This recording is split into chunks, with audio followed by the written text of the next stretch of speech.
Kani siya nga insekto mga kabukid, gitawag ni siya og katidid. Kung masagol-sagol na siya sa mga dahon mga kabukid, hindi na to siya ma-identify diretso. Labi na kung ang dahon, pareha siya color. Harmless siya mga kabukid.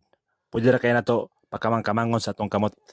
Karon mga kabukid, gipaak-paak sa katidid ang iyang antina.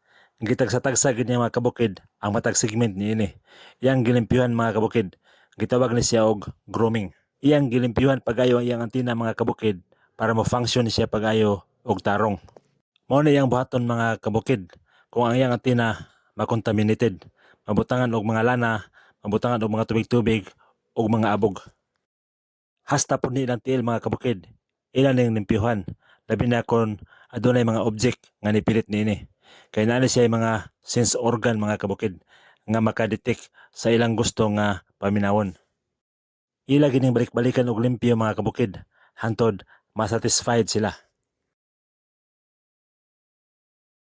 Og nakita na to mga kabukid nga sadyang nalimpyo na, nilakaw na siya mga kabukid kay makasense na siya sa iyang gusto nga adtuan. Mao ni iyang dagway mga kabukid sa gamay pa. Wala gid kay makita nga pako. Gitawag ni sa uban mga kabukid og palaga. Gitawag po ni sa uban og kulimbag. Gitawag po ni sa uban og lokton. Ug sa uban mga kabukid, baying-baying. Gitawag po ni sa mga kabukid og mangloy o amamangloy. Samtang kakadako na siya mga kabukid, nakadevelop na ang iyang pako. Mao na siya itong makita mga kabukid. Mao ni ang stage nga gitawag na siya og nymph. Mao na yung pagdevelop siya pako mga kabukid. Nagmolting siya mga kabukid.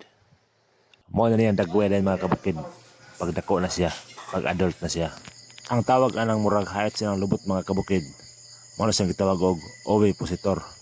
Mao na ilang ituslok mga kabukid. Ug diri moagi ang mga itlog. Daghang salamat sa pagtanaw ug hinaot nga nakatay dugang pagtulunan sa adlaw niyong panginabuhi. Bye-bye.